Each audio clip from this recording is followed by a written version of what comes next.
નમસ્કાર વિદ્યાર્થી મિત્રો, ધોરણ 11 ફિઝિક્સ વિષયના આજના વિડિયો લેક્ચરની અંદર આપ દરેક વિદ્યાર્થીઓનું સ્વાગત છે। આપણે છેલ્લા વિડિયો લેક્ચરની અંદર ચેપ્ટર નંબર 4 એટલે કે સમતલમાં ગતિ બરાબર એની અંદર આપણે સદિશોના સરવાળાની બેઝિક રીત બરાબર બેઝિક રીતે સદિશોના સરવાળા કઈ રીતે કરી શકાય એ દ્વિપરિમાણ અને ત્રિપરિમાણ બંનેની અંદર આપણે જોયું। સદિશોના સરવાળામાં આપણે યાદ માત્ર એટલું જ રાખવાનું છે કે x ઘટક હોય તેનો સરવાળો x ઘટક સાથે થાય, y ઘટકનો સરવાળો y ઘટક સાથે થાય અને z ઘટકનો સરવાળો z ઘટક સાથે થાય। બરાબર, જો એટલું તમને યાદ હશે તો તમે આરામથી સદિશોના સરવાળા છે કરી શકશો। હવે આગળ આપણે વધીએ તો એની અંદર ઉદાહરણ નંબર 4.2 છે આપણે જોવાનું છે। બરાબર, આની અંદર આપણે એક સમીકરણ તારવવાનું છે, સાઇન નો નિયમ અને કોસાઇન નો નિયમ। બરાબર, આમ ગણીએ તો આખું જે ઉદાહરણ છે એ તારવણી પ્રકારનું ઉદાહરણ છે કે જેમાં આપણે સમીકરણ તારવવાનું છે અને એનો ઉપયોગ આપણે બીજા ઘણા બધા છે દાખલાઓની અંદર કરશું આગળ। બરાબર, તો જોઈએ હવે ઉદાહરણ નંબર 4.2 ની રકમ। આપેલ સદિશો a અને b ના પરિણામી સદિશનું માન। બરાબર, તમને બે સદિશો આપેલા છે, એક સદિશ a છે અને બીજો સદિશ b છે। એ બંનેનો આપણે પરિણામી સદિશ મેળવવાનો છે। બરાબર, પરિણામી સદિશ આપણે બે રીતે મેળવી શકીએ, એક ત્રિકોણની રીતે અને બીજું સમાંતર બાજુ ચતુષ્કોણની રીતે।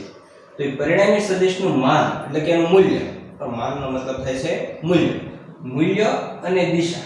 દિશા એટલે ખૂણો જે આપણે થીટા કહીએ છીએ। બરાબર, તો મૂલ્ય અને દિશા છે એમના માન અને એમની વચ્ચેના ખૂણા થીટાના પદમાં મેળવો। એનું મૂલ્ય અને એની દિશા છે એ કોના પદમાં મેળવે છે? તો આ બંને સદિશોના મૂલ્ય અંદર આવવા જોઈએ અને એ બંને સદિશો વચ્ચેનો ખૂણો એટલે કે થીટા બરાબર એના પદમાં છે આપણે એ મેળવવાનું છે। બરાબર, એનું મૂલ્ય અને દિશા બંને વસ્તુ।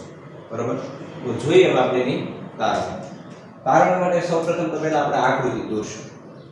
બરાબર, ટૂંકમાં અહીં આપણે સાઇન અને કોસાઇન બે નિયમ તારવવાના છે। હકીકતમાં છેલ્લે તો આપણને શું મળશે? બે નિયમો મળશે, એક સાઇનનો નિયમ કહેવામાં આવે છે અને એકને કોસાઇનનો નિયમ કહેવામાં આવે છે। તો સૌપ્રથમ આપણે આકૃતિ દોરીએ અહીં। બરાબર, આકૃતિની અંદર આપણે બે સદિશો લેવાના છે, એક સદિશને નામ આપ્યું છે a અને બીજો સદિશ છે b। દાખલા તરીકે આપણે એક સદિશ લઈએ a, આ સદિશ a છે। બરાબર, સદિશ a અને બીજો એક સદિશ b આપણે સમાંતર બાજુ ચતુષ્કોણની રીતે અહીંયા સરવાળો કરીએ તો બીજો સદિશ છે આપણે ક્યાંથી દોરશું? તો આના પૂછ આગળથી તે બીજો એક સદિશ, દાખલા તરીકે આ b સદિશ છે। બંને સદિશો વચ્ચે એક ખૂણો બને છે, એ ખૂણો દાખલા તરીકે થીટા છે। બરાબર, a સદિશ અને b સદિશ આપણે એક સામાન્ય બિંદુમાંથી દોર્યા, સામાન્ય બિંદુનું નામ આપી દઈએ o, OP સદિશ, OP એટલે a સદિશ અને OQ એટલે કે b સદિશ। બંને વચ્ચેનો ખૂણો કેટલો છે? તો આપણે થીટા આપેલો છે। બરાબર, હવે સમાંતર બાજુ ચતુષ્કોણની રીતે આપણે એનો પરિણામી સદિશ મેળવીએ તો a છે સમાંતર બાજુ આપણે અહીંથી દોરશું। બરાબર, એને સમાંતર બાજુ આપણે એક દોરી। એવી જ રીતે b સદિશને એક સમાંતર બાજુ આપણે અહીંથી દોરશું। બરાબર, તો b સદિશને સમાંતર બાજુ, આ a સદિશને સમાંતર છે એટલે તમે આને a પણ નામ આપી શકો કારણ કે બંને સરખા જ થાય, તો બંને એકબીજાને સમાંતર છે। અને b સદિશને સમાંતર બાજુ આપણે અહીં દોરી એટલે આને પણ આપણે b નામ આપી શકીએ।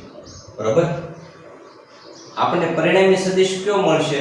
તો આ જે વિકર્ણ છે બંનેના સામાન્ય બિંદુને જોડતો વિકર્ણ, આને આપણે એનો પરિણામી સદિશ r નામ આપીશું। થીટા છે, હું ઉપર લખી નાખું, થીટા છે આખો a અને b વચ્ચેનો ખૂણો છે અને આ જે પરિણામી સદિશ મળ્યો એને આપણે નામ આપી દઈએ OS।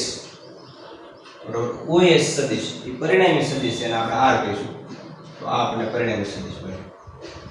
બરાબર, હવે ધારો કે પરિણામી સદિશ છે, બરાબર, આ પરિણામી સદિશ છે એ a સદિશ સાથે આલ્ફા ખૂણો બનાવે છે। આ પરિણામી સદિશ એટલે r જે સદિશ છે એ a સદિશ સાથે આલ્ફા ખૂણો બનાવે છે અને આ પરિણામી સદિશ છે બરાબર યાર b સદિશ સાથે જે ખૂણો બનાવે એને આપણે નામ આપી દઈએ બીટા। ખ્યાલ આવે છે? અહીં ટોટલ ત્રણ આપણે ખૂણા લીધા, એક થીટા, આલ્ફા અને બીટા। એમાંથી આ થીટા છે એ અને બી વચ્ચેનો બે સદિશો વચ્ચેનો ખૂણો છે. આલ્ફા છે એ એક સદિશ a અને આ પરિણામી સદિશ r એની વચ્ચેનો ખૂણો છે. અને બીટા છે એ બીજો એક સદિશ b અને આ પરિણામી સદિશ સાથેનો ખૂણો બીટા છે. ટૂંકમાં બંને સદિશો a અને b એ પરિણામી સદિશ સાથે કેટલા ખૂણા બનાવે છે? તો એક આલ્ફા બનાવે છે, બીજો છે બીટા ખૂણો બનાવે છે. ખ્યાલ આવે છે? તો હવે આપણે બંને સદિશોના પરિણામી સદિશનું મૂલ્ય મેળવવાનું છે, એટલે કે r નું મૂલ્ય મેળવવું છે. બરાબર? તો એની માટે આપણે અહીં શું કરશું? તો સૌપ્રથમ અહીં આપણે એક લંબ દોરશું. બરાબર? આ OP સદિશ છે એની ઉપર એક s માંથી લંબ દોરશું. OP સદિશ ઉપર s માંથી લંબ દોરો. બરાબર? તો લંબ આપણે આ રીતે લેવો પડશે. એનો મતલબ છે કે આ OP ને આપણે આમ લંબાવવો પડશે આગળ. અને અહીંયા આપણે નામ આપી દઈએ n. નામ આપી દઈએ આપણે n. અહીંયા કાટખૂણો બનતો છે. બરાબર? s માંથી આપણે આ જે સદિશ છે એની ઉપર લંબ દોર્યો, એની માટે આપણે સદિશને લંબાવ્યો. બરાબર? અને અહીંયા આપણે નામ આપી દીધું n. જે લંબ બને છે n નામ આપી દીધું. બરાબર? હવે જો આ સદિશ b છે, આ સદિશ a ની દિશા છે. બરાબર? તો આ જે ખૂણો થીટા હોય તો આ ખૂણો પણ કેટલો બને? થીટા જ બનશે. બરાબર? આ રેખા તો એકની એક જ છે. આ સદિશ b આ b ને સમાંતર છે, એટલે આ જો આખો ખૂણો થીટા હોય તો આ પણ કેટલો થાય? થીટા થાય. એને પણ આપણે નામ આપી દઈએ થીટા. બરાબર છે? આ ખૂણો જો થીટા હોય આખો તો આ ખૂણો પણ કેટલો થાય? થીટા થશે. હવે આપણે અહીં બે ત્રિકોણો લેવાના છે. બરાબર? સૌપ્રથમ આ જે આખો ત્રિકોણ બને છે OSN ત્રિકોણ. બરાબર? કયો આખો ત્રિકોણ બને છે? OSN. આપણે પરિણામી સદિશનું મૂલ્ય મેળવવાનું છે. તો એની માટે આપણે સોલ્યુશન જોઈએ.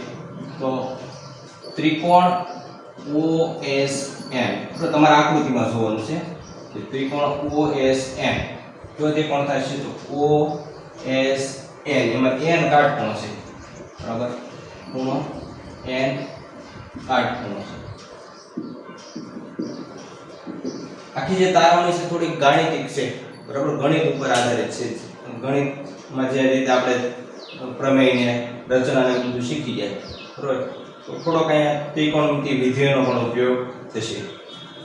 હવે ત્રિકોણ OSN માં ખૂણો n કાટખૂણો હોય તો આપણે શું લખી શકીએ? જો તો પાયથાગોરસના પ્રમેય મુજબ આપણે લખવું હોય તો શું લખી શકીએ?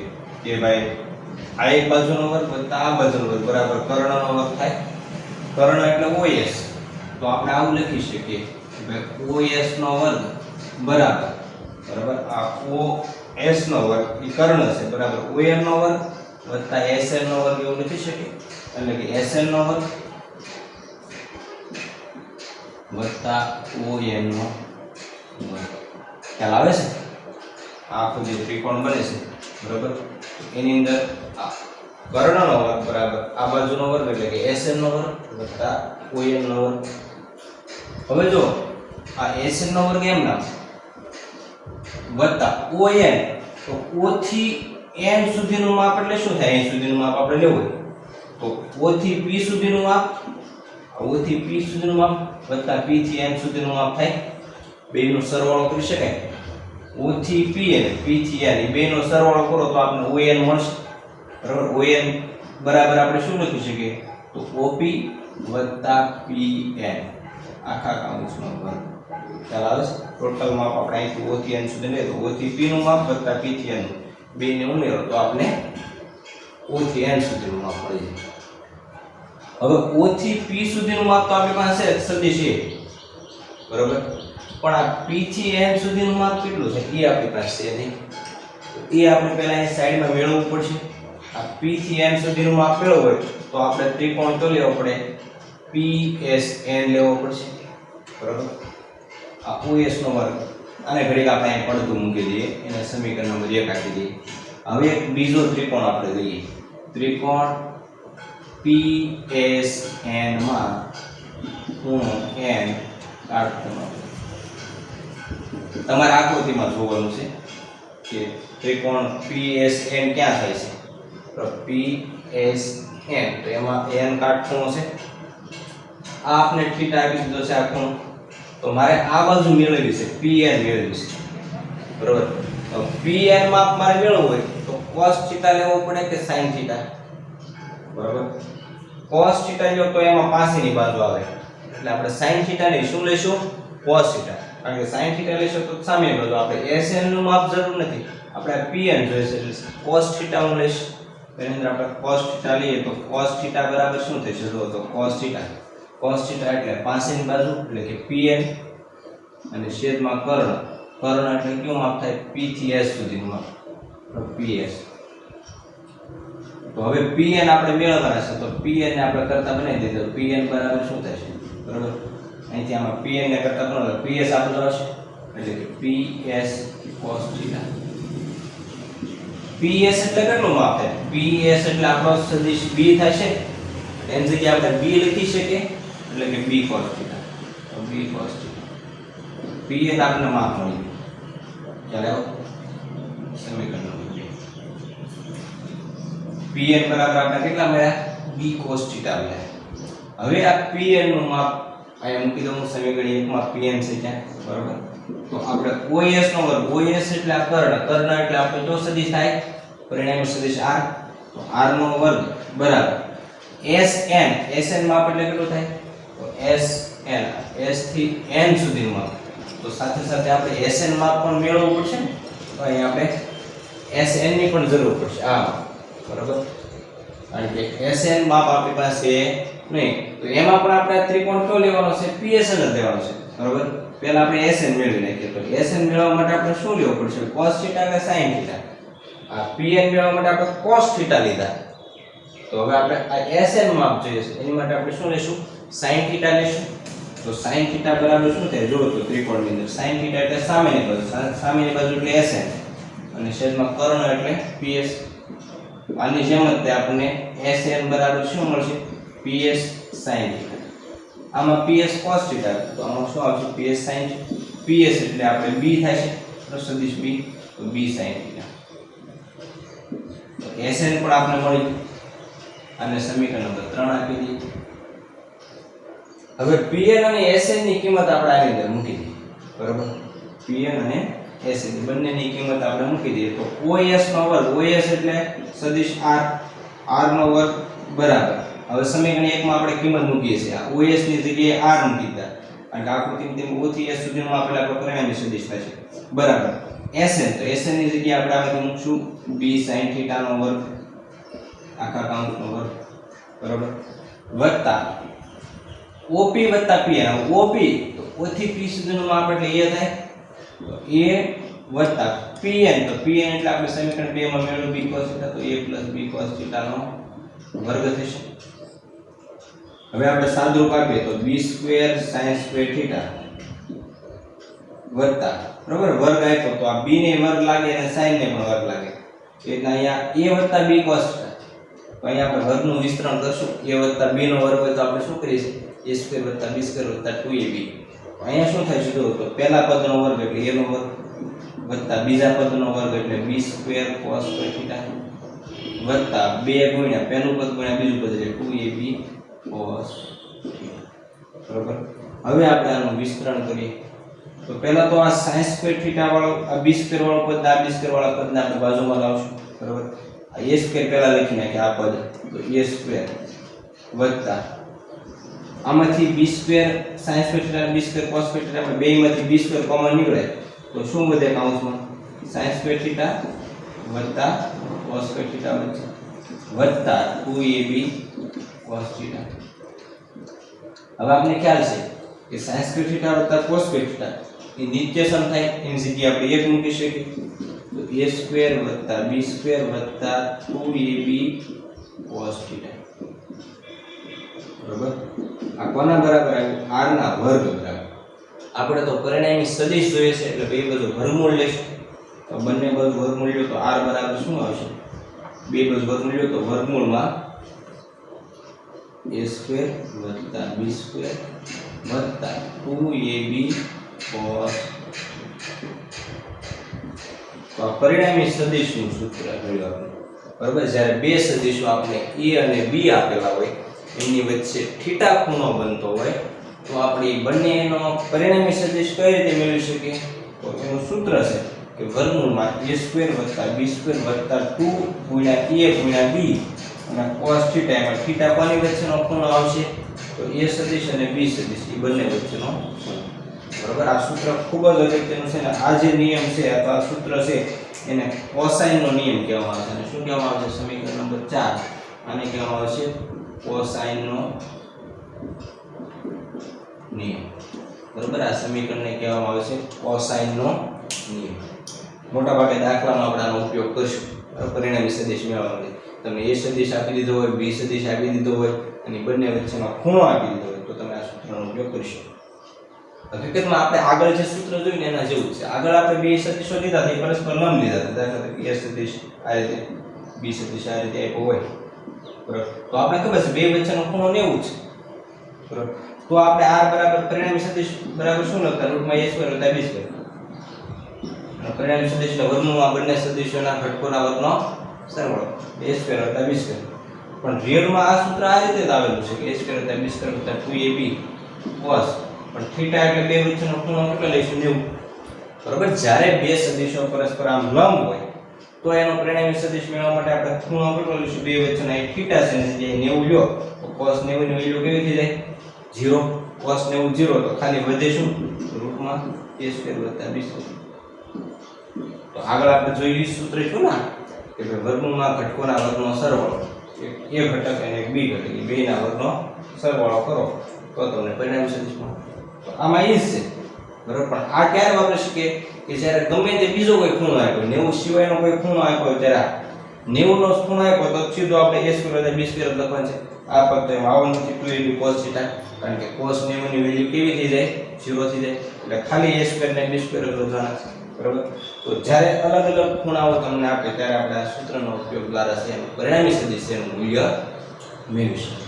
તો અહીંયા મિત્રો આપણે એક જવાબ મળી ગયો, બરાબર, કે પરિણામી સદિશનું માન એટલે કે મૂલ્ય મળી ગયું.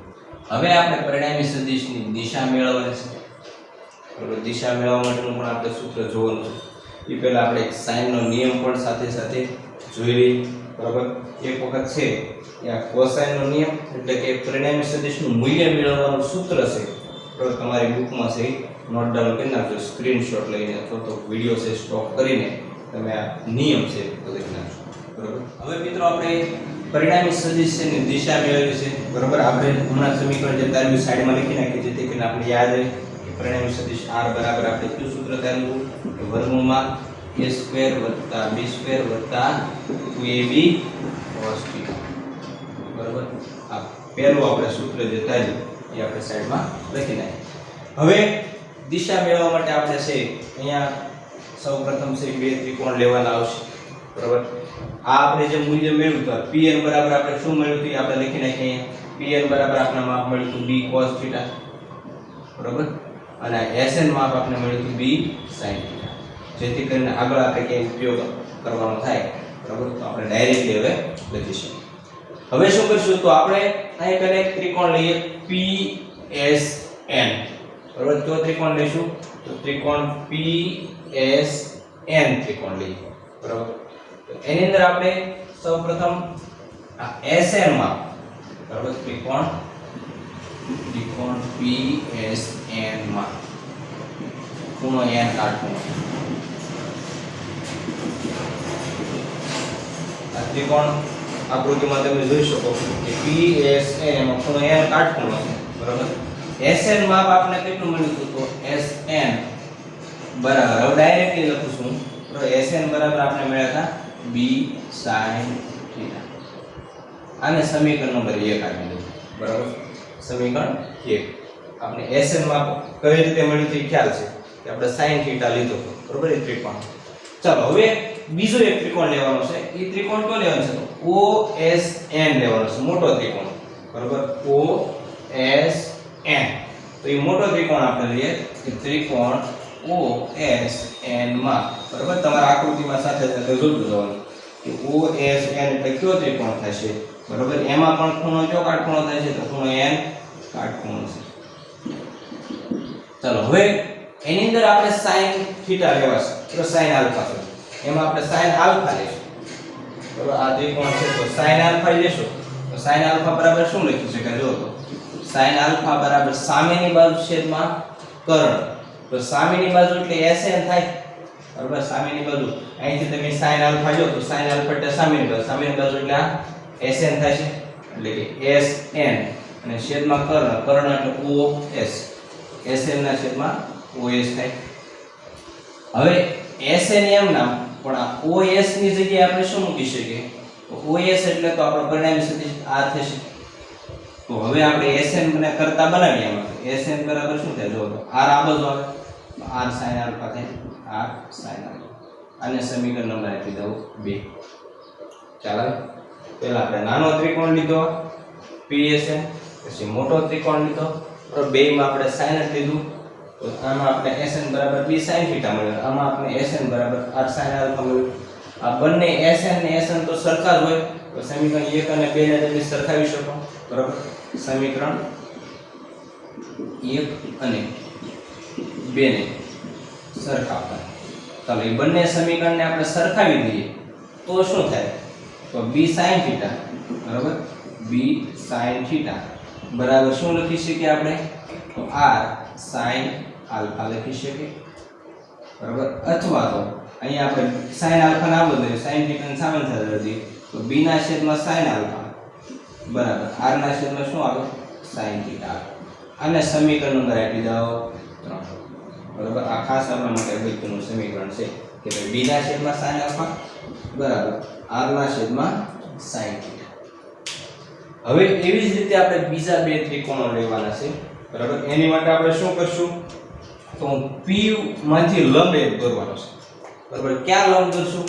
તો આ P જે બિંદુ છે એમાંથી આ OS ઉપર આપણે લંબ દોરીએ બરાબર ત્રિકોણ અહીંયા લંબ દોરો બરાબર અને આને નામ આપી દો આ બિંદુનું નામ આપી દો M PM બરાબર હવે આપણે બે ત્રિકોણો ક્યાં લેશું તો પહેલા એક ત્રિકોણ OPM લેશું બરાબર OPM એમાં M કાટખૂણો થશે અને તો લંબ દોરેલો છે એટલે કાટખૂણો છે બરાબર તો કયો ત્રિકોણ લેશું ત્રિકોણ બરાબર આકૃતિમાં તમે જો કે ત્રિકોણ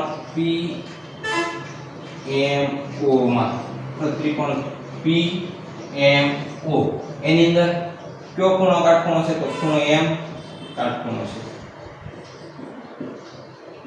બરાબર હવે એની અંદર આપણે sin આલ્ફા લઈએ આમાં પણ આપણે sin આલ્ફા એટલે સામેની બાજુ આ કર્ણ થશે બરાબર તો sin આલ્ફા બરાબર સામેની બાજુ કઈ થશે જો તો અહીંથી હું sin આલ્ફા લો તો સામેની બાજુ એટલે PM થાય PM અને છેદમાં કર્ણ એટલે OP OP એટલે તો આપણો a સદિશ છે એટલે એની જગ્યાએ હું કર્ણની જગ્યાએ બરાબર પહેલા આપણે OP લખીએ તો PM ના છેદમાં OP એટલે કયો સદિશ થાય a સદિશ થાય તો એના આધારે તમને PM મળી ગયું PM બરાબર શું મળશે જો તો PM બરાબર a ને આ બાજુ લાવો PM ને કરતા કરો a ને આ બાજુ લાવો તો a sin આલ્ફા થશે આને સમીકરણ નંબર 4 આપી દો એટલે વા PM બરાબર આપણે શું મળ્યું a sin આલ્ફા હવે એક બીજો ત્રિકોણ લેશું કયો ત્રિકોણ લેશું તો PMS લેશું આપણે પહેલા આ બાજુનો ત્રિકોણ લીધો હવે સામેની સાઈડનો ત્રિકોણ PMS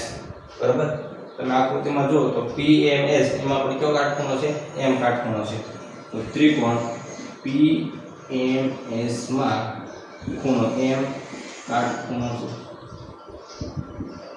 એમાં આપણે શું લેશું તો એનો sin બીટા લેશું આ બીટા છે એની સામેનો ખૂણો સોરી સામેની બાજુ આ PM થશે આપણે PM જ લેવું છે તો એમાં sin બીટા આપણે લઈએ તો શું થાય છે જો sin બીટા એટલે સામેની બાજુ છેદમાં કર્ણ એટલે આ PS થાય છે સામેની બાજુ કઈ થાય તો સામેની બાજુ PM થાય બરાબર PM એટલે તો પ્રધાન પ્રાઇમ મિનિસ્ટરની બરાબર PM બાજુનું માપ છે અહીંયા તો PM એના છેદમાં શું આવશે તો કર્ણ એટલે શું થશે PS બરાબર PM ના છેદમાં PS કારણ કે આપણા મનમાં PM એટલે મોદી બરાબર તો PM ના છેદમાં PS PM આપણે મેળવવું છે તો PM ના છેદમાં PS એટલે કેવું માપ થાય જો તો PS એટલે આપણું તો સદિશ B થાય છે બરાબર અને PM ના છેદમાં B તો PM ને કરતા બનાવીએ તો PM બરાબર શું થશે બી સાઇન બીટા. આ સમીકરણ નંબર 5 આપી ગયું. બરાબર. હવે જો સમીકરણ 4 અને 5 તમે જોશો ને તો બે pm બરાબર છે. આપણે pm બરાબર આપણે pm બરાબર. તેનો મતલબ છે કે એ બંને સમીકરણને આપણે સરખાવી શકીએ. બરાબર. સમીકરણ 4 અને 5 અને સાઈડમાં રાખી 5 ને સરખાવતા. બરાબર. આ બંને સમીકરણને આપણે સરખાવી શકીએ. જેમ આપણે અહીંયા આ Sn ને Sn વાળા સમીકરણને સરખાવીએ તો પહેલા અને બીજા સરખાવીએ એમ આપણે ચોથા પાંચમાને પણ આપણે સરખાવી શકીએ. બરાબર. કારણ કે આ પણ pm બરાબર છે, આ પણ pm બરાબર છે. તો શું થશે જો પહેલા ચોથા સમીકરણમાં a sin આલ્ફા છે, a sin આલ્ફા બરાબર. આ સમીકરણ 5 માં શું છે? b sin બીટા છે. એટલે બરાબર b sin બીટા. હવે sin બીટા ના બદલાય, sin આલ્ફા સામે ચડે તો a ના છેદમાં sin આલ્ફા બરાબર b ના છેદમાં a ના છેદમાં sin બીટા બરાબર b ના છેદમાં શું આવશે? sin alpha. બરાબર. આ સમીકરણ નંબર આપણે મળ્યું 6. બરાબર. આ સમીકરણ પણ ખૂબ જ આપણા માટે અગત્યનું છે. બરાબર. હવે જુઓ તમે સમીકરણ 3 અને 6 જુઓ. તો સમીકરણ 3 અને 6 એટલે મેં જે હાઇલાઇટ કર્યું છે બે સમીકરણો. આ બંને સમીકરણો તમે જોશો તો આમાં તે b ના છેદમાં sin આલ્ફા આવે છે, આમાં પણ b ના છેદમાં sin આલ્ફા આવે છે. એનો મતલબ છે આ બંને સમીકરણો પણ આપણે સામસામે સરખા લખી શકીએ. બરાબર. આ સમીકરણ ને આ સમીકરણ તો આપણે બંનેને સામસામે સરખા લખીએ તો શું લખી શકાય? જો તો આ r ના છેદમાં sin θ, r ના છેદમાં sin θ બરાબર a ના છેદમાં sin બીટા, a ના છેદમાં sin બીટા બરાબર b ના છેદમાં sin આલ્ફા. અહીં ત્રણે ત્રણ વસ્તુ આવી ગઈ. a પણ આવી ગયો, b પણ આવી ગયો અને પરિણામી સદિશ r પણ આવી ગયો. બધાના છેદમાં sin છે, આમે sin છે, આમે sin છે, આમે sin. પૂરા સમીકરણ સમજવા જેવું છે. આપણા માટે આ ખૂબ જ અગત્યનું સમીકરણ છે જેને આપણે sin નો નિયમ કહીએ છીએ. આ સમીકરણ નંબર 7 એને શું કહેવામાં આવે છે? sin નો નિયમ. આપણે બે નિયમોના સમીકરણ આપ્યા. આજે આપણે સમીકરણ ધાર્યું બરોબર પરિણામી સદિશના મૂલ્યનું એને કોસાઇન નો નિયમ કહેવામાં આવે છે અને સાઇન નો નિયમ, કારણ કે બધાના છેદમાં સાઇન આવે છે. બરાબર. અને યાદ રાખવા માટેની ટ્રીક શું છે? તો r આપણે r એટલે પરિણામી સદિશ. જ્યારે r લખો ત્યારે છેદમાં શું આવે? તો બધાના છેદમાં સાઇન જ આવે, પણ ખૂણા બધામાં અલગ અલગ છે. એકમાં થીટા છે, એકમાં બીટા છે, એકમાં આલ્ફા. તો યાદ રાખવા માટે એ રીતે આપણે યાદ રાખશું કે r ના છેદમાં સાઇન પણ ખૂણો તો લેવાનો. તો જ્યારે પરિણામી સદિશ હોય ને ત્યારે e અને b બેયની વચ્ચેનો આવે થીટા. બરોબર. પછી એ લખો a સદિશ. a સદિશ જ્યારે હોય ને ત્યારે આપણે b સાથે બનાવેલો ખૂણો, b સાથે કયો ખૂણો બનાવે છે? બીટા, પરિણામી સદિશ. એટલે ત્યારે આપણે a ના છેદમાં ખૂણો b નો લેવાનો, b ના છેદમાં ખૂણો a નો, કારણ કે a સાથે ખૂણો આલ્ફા બનાવશે. એટલે b a ના છેદમાં sin ખૂણો કોનો આવશે? b નો, અને b ના છેદમાં sin કરીને પછી ખૂણો કોનો આવશે? a નો. કોને સાથેનો? પરિણામી સદિશ સાથે. બરોબર. તો આ યાદ રાખવા માટેની ટ્રીક છે. બરાબર. r ના છેદમાં sin θ બરાબર a ના છેદમાં sin β બરાબર b ના છેદમાં sin આલ્ફા. તો આને આપણે sin નો નિયમ કહીશું. બરાબર. આ સમીકરણ પણ આપણા માટે ખૂબ જ અગત્યનું છે. આ આપણે મૂલ્યનું સમીકરણ મેળવ્યું હતું, આ આપણે sin નો નિયમ જોયો, અને હવે એક આપણે છેલ્લું દિશા મેળવવા માટેનું એક સમીકરણ જોઈએ. બરાબર. તો દિશા મેળવવા માટે આપણે tan આલ્ફા લેશું. બરાબર. એ tan આલ્ફા તમે લો તો tan આલ્ફા બરાબર શું થાય? જો આ એક ત્રિકોણ આખો લઈ લો, ત્રિકોણ OSN માં. બરાબર. અહીંયા આપણે બધા ત્રિકોણો લેવાના છે, એટલે કે આપણે ઘણા બધા ત્રિકોણની વાત કરી. બરાબર. બીજું કાંઈ આમાં છે નહીં. તો ત્રિકોણ OSN એની અંદર આપણે tan આલ્ફા લઈએ. એટલે જ્યારે પણ આપણે દિશા મેળવવાની ત્યારે આપણે tan લઈએ છીએ. બરાબર. અહીંયા પરિણામી સદિશ એ સદિશ સાથે બનાવેલો ખૂણો આલ્ફા છે, એટલે આપણે આલ્ફા લઈશું. બરાબર. તો tan આલ્ફા જો તો tan આલ્ફા બરાબર શું થાય? tan આલ્ફા તો tan આલ્ફા બરાબર શું આવે? સામેની બાજુ છેદમાં પાછળની બાજુ. તો સામેની બાજુ એટલે SN માં થાય. તો આ ત્રિકોણ તો OSN એટલે મોટો ત્રિકોણ આપણે લીધો, એમાં ખૂણો n કાટખૂણો છે. બરાબર. તો સામેની બાજુ એટલે SN થાય છે અને છેદમાં પાછળની બાજુ કઈ થાય? તો પાછળની બાજુ ON થાય. પણ ON ને આપણે બે ભાગમાં વહેંચી શકીએ, OP વત્તા PN, OP વત્તા PN. તો આગળ જે પ્રમાણે આપણે જોયું એ રીતે છે. આ O થી n સુધીનું માપ એટલે O થી P સુધીનું માપ વત્તા P થી n સુધીનું માપ. હવે બધી કિંમતો આપણી પાસે છે બરાબર. તો tan આલ્ફા બરાબર શું થાય જો આ SN માપ એટલે શું થાય b sin થીટા, એની જગ્યાએ આપણે b sin થીટા મૂકી દઈએ અને છેદમાં OP વત્તા PN. OP એટલે a વત્તા PN એટલે શું થાય તો PN એટલે b cos theta, b cos theta. તો આ દિશા મેળવવા માટેનું સૂત્ર છે બરાબર કે ભાઈ પરિણામી સદિશ છે કઈ દિશામાં છે. તો પરિણામી સદિશ છે એ સદિશ સાથે આલ્ફા ખૂણો બનાવતો હોય, આ પરિણામી સદિશ એ સદિશ સાથે આલ્ફા ખૂણો બનાવતો હોય તેનો tan આલ્ફા એટલે કે એની દિશા પર tan આલ્ફા બરાબર શું આવશે તો b sin theta, b sin theta બરાબર એના છેદમાં a વત્તા b cos થીટા બરાબર. તો ત્રણ સૂત્રો આપણે ખાસ યાદ રાખવાના છે બરાબર. કયા ત્રણ સૂત્રો આપણે યાદ રાખવાના છે તો પહેલું સૂત્ર છે પરિણામી સદિશના મૂલ્યનું r બરાબર વર્ગમૂળમાં a સ્ક્વેર વત્તા b સ્ક્વેર વત્તા 2ab cos થીટા. બીજું સૂત્ર જે છે આ બરાબર, આ બીજું સૂત્ર એ sin નો નિયમ, આને cosine નો નિયમ કહેવામાં આવે છે. પહેલું સૂત્ર લખી, બીજું સૂત્ર છે એને sin નો નિયમ કહેવામાં આવે છે અને આ ત્રીજું જે આપણે સૂત્ર મેળવ્યું બરાબર એ પરિણામી સદિશની દિશા મેળવવા માટેનું સૂત્ર છે બરાબર. એ સૂત્ર શું આવશે તો tan આલ્ફા બરાબર b sin થીટા ના છેદમાં a વત્તા b cos થીટા બરાબર. તો આ તારવણી પણ તમારે છે નોટમાં સહી લખવાની છે મિત્રો બરાબર. ને એક વખત છે તારવણી પણ જોયા વગર કરવાની છે. ઘણા વિદ્યાર્થીઓ છે તારવણી યાદ રહેતી નથી, તો તારવણી કદાચ થોડી ઘણા છે નહીં યાદ રહે તો હાલશે, પણ આ સમીકરણ સીધા આપણે યાદ રહેવા જોઈએ તમે ડાયરેક્ટ, કારણ કે આપણે કંઈ ઓન પેપર લખવાનું તો છે નહીં બરાબર. 11મું ધોરણ ફક્ત નીટ માટે છે, તો નીટમાં તો આપણે MCQ જ આવવાના, એમાં કંઈ આપણે તારવણી કંઈ લખવાની તો ક્યાંય આવશે નહીં બરાબર. જો તમને આ બધી તારવણીઓ યાદ ન રહે તો કોઈ ચિંતા કરવાની જરૂર નથી. ઘણા બધા વિદ્યાર્થીઓ બધી તારવણી જોઈને મૂંઝાઈ જતા હોય છે, કેટલી બધી તારવણી તો કઈ રીતે યાદ રાખવી બરાબર. તો તારવણી કદાચ યાદ ન રહે તો ચાલે, પણ જો તારવણી સીધી યાદ આખી તારવણી યાદ ન રહે તો એની માટેનો એક બીજો વિકલ્પ શું છે કે તમને આ સૂત્ર ડાયરેક્ટલી યાદ રહી જવું જોઈએ. સૂત્ર તમને સીધા યાદ રહી જવું જોઈએ, તો તારવણી કદાચ યાદ ન રહે તો પણ ચાલે. આવે છે, કારણ કે આપણે તો MCQમાં બધા સૂત્રનો જ ઉપયોગ કરવાનો છે બરાબર. નીટમાં જે બધા MCQ પૂછાય છે એમાં તો આપણે સીધા સૂત્રનો જ ઉપયોગ કરશું.